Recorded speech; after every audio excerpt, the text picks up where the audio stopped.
É absurdo crer que conspirações existem? Olá amigos, tudo bem? Olá pessoal! Estamos mais uma vez aqui no nosso canal para então discutirmos esse assunto sobre conspirações. Eu não sei o que vocês pensam, mas eu recebi até um e-mail de um amigo no qual quem escreve o texto é um pastor da igreja presbiteriana lá de São Luís, o Alain René, é um teólogo, fez faculdade na Mackenzie São Paulo, e achei bem interessante a forma que ele aborda esse assunto, né, dentro de contextos bíblicos. E inclusive eu vou ler um versículo que ele cita nesse texto, que eu achei bem legal, que está em Salmos 2, versículo 2, que diz assim: os reis da terra tomam posição e os governantes conspiram unidos contra o Senhor e contra o seu ungido. Então, a Bíblia fala sobre conspiração, né?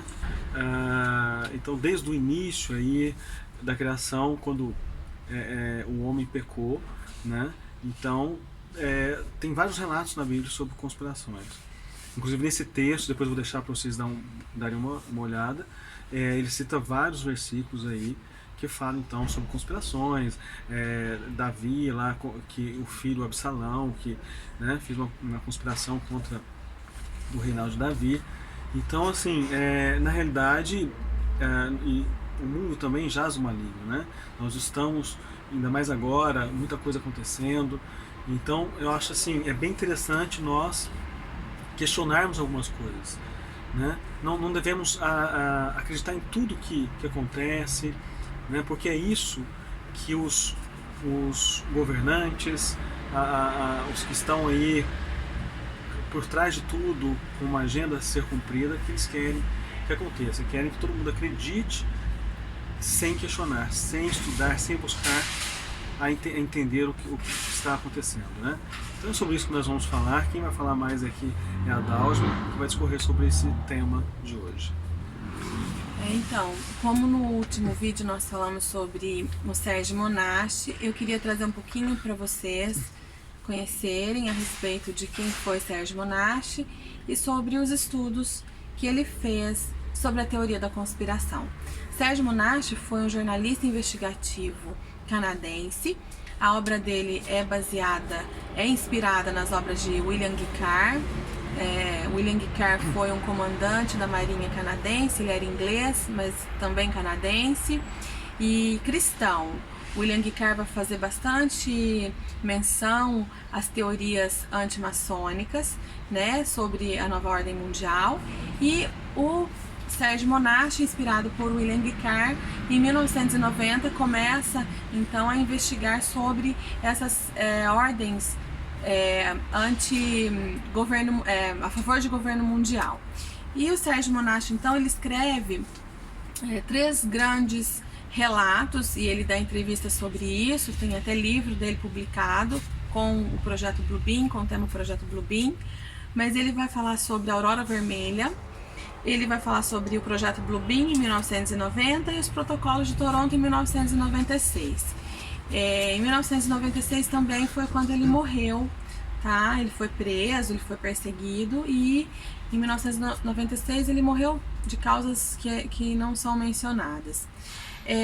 O Sérgio Monasti, então, ele vai falar sobre a teoria da conspiração, e ele vai falar passo a passo sobre como essa teoria da conspiração funciona. E quando ele fala do projeto Bluebeam, ele vai falar que esse projeto, ele é um projeto desenvolvido pela elite mundial e com a possibilidade de implementação pela NASA. Por quê? Esse projeto, o projeto Bluebeam, ele é um projeto baseado em transmissão holográfica de figuras religiosas, figuras de conceito religioso, figuras que trazem a fé à tona, e seriam então essas figuras projetadas holograficamente na órbita terrestre através de satélites. Lá em 1990, ele vai falar então, 1996, que foi quando ele escreveu sobre isso, 94, e aí ele faz várias entrevistas a respeito disso, ele concede essas entrevistas a redes de televisão. Ele fala então da Noite das Mil Estrelas. O que seria essa Noite das Mil Estrelas? ele fala que a NASA estava fazendo um trabalho de lançar satélites na órbita da Terra, e esses satélites eles teriam comunicação entre eles e fariam um projeto que é o feixe azul ou Blue Beam. E esse feixe azul transmitiria imagens holográficas cada determinado localização do mundo, a imagem que determina aquela religião local. Então, por exemplo, nos países cristãos seria a imagem de Cristo ou a imagem de algum santo ou de alguma santa. Na Índia, a imagem dos deuses hindus. Na China e nos outros países orientais, a imagem dos seus deuses, né? Ou figuras, pictogramas, figuras que remetem a crenças desses outros locais. A intenção é colocar, tipo, fazer um ecumenismo, né? Sim. Levar as pessoas a acreditarem que todos os deuses, né?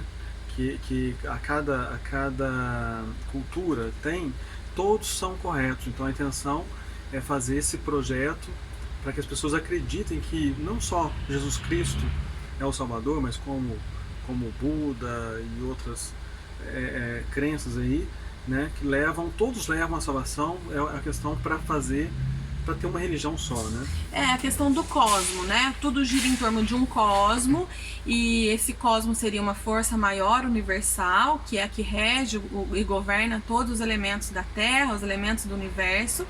E essa figura, todas essas figuras culminariam sendo então essa força maior. É claro que a gente lembra então, lá de 1990, quando foi falado para nós na época a respeito da religião da Nova Era. A religião da Nova Era, se vocês pesquisarem, alguns autores eles falavam veementemente para que nós não cedêssemos a figuras, a símbolos, que não usássemos símbolos. Inclusive o pastor Lamartine Pozella. Muito sobre isso. E esses símbolos hoje são comuns hoje, né? Comuns. Todo mundo... Por exemplo, um símbolo comum hoje, inclusive aqui a gente vê muito por conta do que está acontecendo, né? É o arco-íris. O arco-íris, ele é a ponte de Shambhala, que leva o reino da terra ao reino de Shambhala. Quem crê, quem vê e analisa isso, o reino de Shambhala é o reino esotérico de Lúcifer, é o inferno. Então, é a Terra sendo ligada ao inferno. Mas o arco-íris, a maioria das pessoas tem o arco-íris como uma coisa boa, como símbolo da aliança que Deus fez com Noé. Claro, isso está na Bíblia. O arco-íris, o arco, né? O arco foi a aliança que Deus fez com Noé. O arco, que é o que a gente enxerga no céu, né? Mas esse arco-íris que eles fazem hoje, o símbolo que as pessoas usam, é referente ao reino de Shambhala, tá? Eles se apropriaram de um símbolo, de um elemento, por isso que na palavra de Deus é tão claro. Nós temos lido a palavra de Deus em Deuteronômio, Números, nós temos lido, nós temos feito a nossa devocional em cima disso. E lá fala claramente: não fareis para vocês imagens de escultura, nem de nada, nada que tenha no céu, na terra, nenhum elemento, ou figuras humanas, ou de animais. Por isso que a palavra de Deus fala claramente sobre isso, porque alguns símbolos são usados por pessoas de uma maneira errada, né? E a gente também não deve usar esses símbolos como sendo uma forma de expressão a respeito de alguma coisa. Mas o Sérgio Monatti, voltando lá no projeto Blue Beam, esse projeto Blue Beam, então, ele faria essa transmissão holográfica desses deuses no céu. E ao mesmo tempo traria um desconforto para os cristãos, porque os cristãos, Jesus não vai arrebatar os cristãos nesse momento. Na palavra de Deus diz que nós não sabemos nem o momento, nem o dia e nem a hora que Jesus virá e arrebatará o seu povo. O que aconteceria com os cristãos que, ao verem no céu aquela imagem projetada, mas não foram arrebatados? O que aconteceria? Essas pessoas ficariam decepcionadas com a sua fé. Elas entrariam num colapso de sentimentos ruins. Tudo que a pessoa acreditou durante tantos anos, de repente... Seria questionado, né? Seria quebrado. Quebrado isso, né? Então. É uma forma de confundir as pessoas, Porque na verdade nós acreditamos que está muito próximo da volta de Jesus, né? Muito próximo dele voltar. Só que é claro que eles vão fazer várias coisas aí para confundir as pessoas, para dizer assim, não, você está falando que está muito próximo de Jesus voltar, mas não, ele apareceu e falou isso, ele apareceu nas nuvens e falou que, sabe, não voltou. Então as pessoas vão ficar, será que eu acreditei errado? Será que então a Bíblia estava escrita errado? E vai causar uma confusão nas pessoas se as pessoas não ficarem atentas, né? É interessante que o Sérgio Monatti ele fala que nesse projeto Bluebeam, essa manifestação sobrenatural e universal através de meios eletrônicos, ela também utilizaria de ondas sonoras longas e baixas para transmitir para as pessoas que elas sentiriam como se Deus estivesse falando dentro do coração delas. Então a gente vê que nesse momento o projeto, né, o 5G e todas essas torres de transmissão, elas têm um propósito também de, através dessa transmissão de ondas, talvez, eu acredito, que fazer essa intervenção dentro do ser humano, de trazer alguma voz interior, né, nas pessoas, para as pessoas ouvirem alguma coisa, terem essa sensibilidade de ouvir alguma coisa. Mas ele fala que isso era para as pessoas na situação acreditarem, quando acontecer esse projeto Bluebeam, para as pessoas acreditarem que está ocorrendo uma invasão alienígena. Nas últimas 3 semanas, nós vimos, no último mês, que, primeiro, a NASA ela declarou que sim, foram avistados objetos não identificados lá na órbita da Terra, em voos, né? Alguns acabaram vendo, né? Algumas coisas. Tem gravações até mais antigas, né? De pilotos que viram ali. Pilotos, isso. Né? Que viram objetos não identificados. O governo do Japão já se preparou para uma invasão alienígena e para uma batalha com essa invasão alienígena. E isso foi declarado pelo governo do Japão, ele já está se preparando. E o Sérgio Monatti, lá em 1994, ele vai falar que isso aconteceria. Que então esse projeto, quando culminasse, né, para que esse projeto acontecesse, as pessoas iriam ser alertadas de uma invasão alienígena. E o que aconteceria com essa invasão alienígena? Os governos colocariam seus exércitos, as suas tropas, os seus armamentos, gastando assim uma enorme quantia de dinheiro para se resguardar de ser invadido por alienígenas, tá? E quando acontecesse isso, ele fala, também os cristãos acreditariam que estaria um arrebatamento iminente, que seria produzido então por uma suposta intervenção de Deus em conjunto com seres extraterrestres, uma força alienígena. Né? Na verdade, os anjos, eles não são seres terrestres, eles são seres extraterrestres, porque eles não estão vivendo na Terra, eles não são como nós. Então as pessoas acreditariam sim, que seria uma força alienígena boa.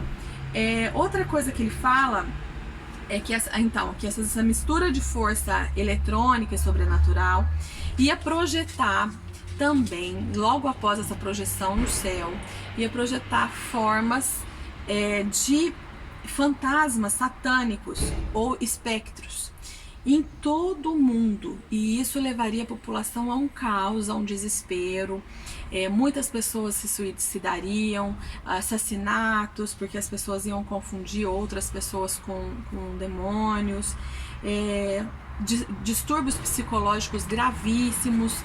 E logo então após isso, qualquer um, porque aí quebrou-se a fé, né, das pessoas, e qualquer um então pediria para que viesse um novo mundial, né? Messias. Por favor, vem que alguém tome conta de tudo isso que está acontecendo. Já que eu errei a vida toda, acreditei, né, em coisas que não tem nada a ver, então agora também eu quero que venha algum governo, alguém que possa então mudar a realidade do mundo, porque aí vai estar um caos. Na realidade, isso é para confundir a humanidade, porque nesse meio, né, quando as pessoas começarem a impedir aí o governo, né, o que acontece? Pode acontecer de Jesus voltar de verdade, só que vai estar aquele caos, né, aquela coisa confusa, as pessoas já não sabem mais o que está acontecendo, não sabem mais o que estão vendo, se é real, se não é. Então é uma forma demoníaca, mas que já vem sendo programada nessa agenda para que isso aconteça, né? E o Sérgio Monachi, quando ele fala sobre o projeto Bluebeam, ele vai falar então que existem alguns protocolos que devem ser cumpridos antes para que esse projeto Bluebeam tenha êxito. E o principal vamos colocar assim, né? O principal seria, são 3 fatores.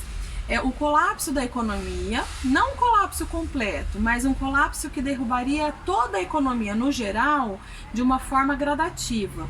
E esse colapso forçaria então a criação de uma moeda intermediária. É o que nós temos visto. É o que já está acontecendo. Né? Um colapso na área da saúde que está gerando um fechamento da economia. Esse fechamento tem causado uma crise econômica em todo o mundo e que pode levar a um colapso, um colapso gradativo da economia.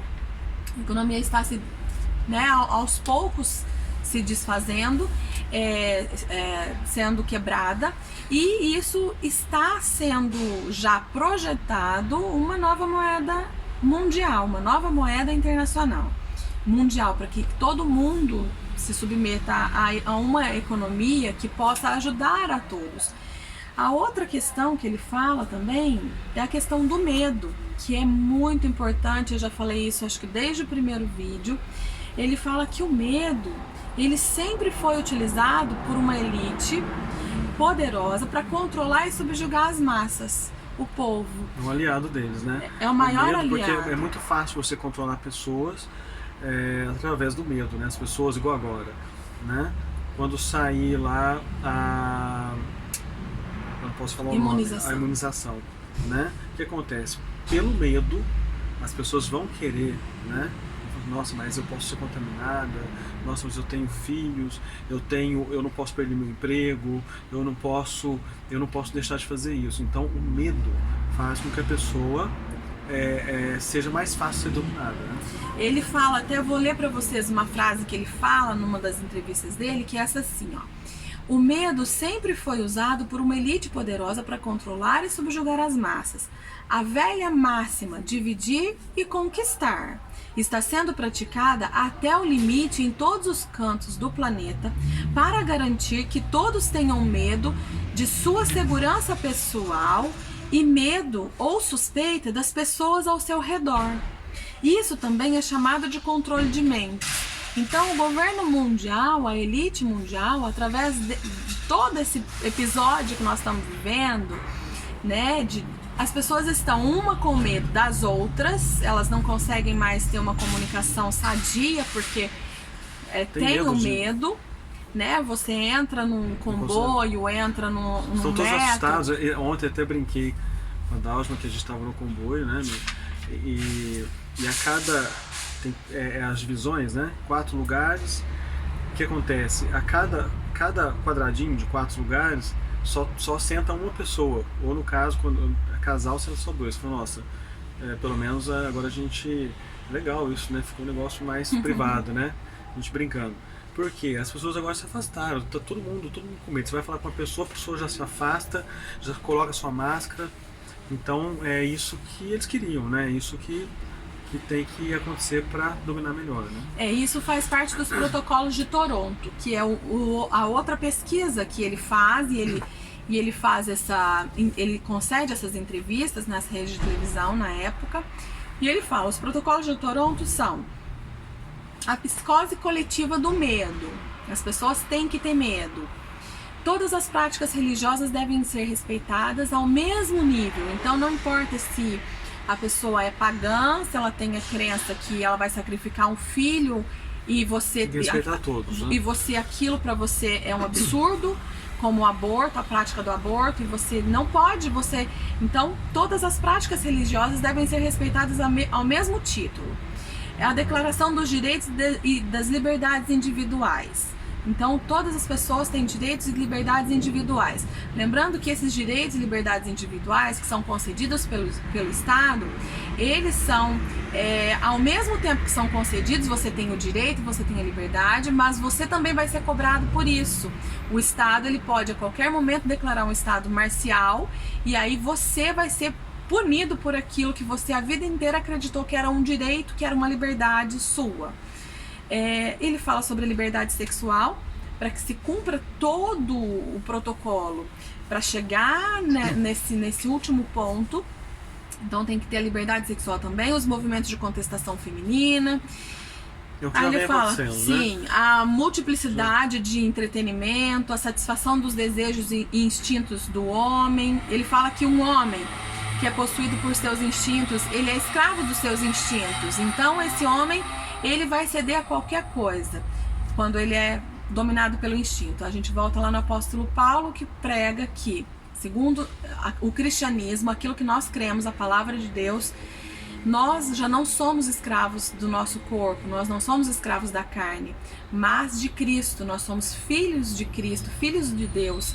Então, a partir do momento nós somos sacrificados, a nossa carne é sacrificada, nós não temos mais o ímpeto, né, o instinto natural da carne, porque nós somos controlados pelo Espírito Santo de Deus, e é assim que nós devemos viver.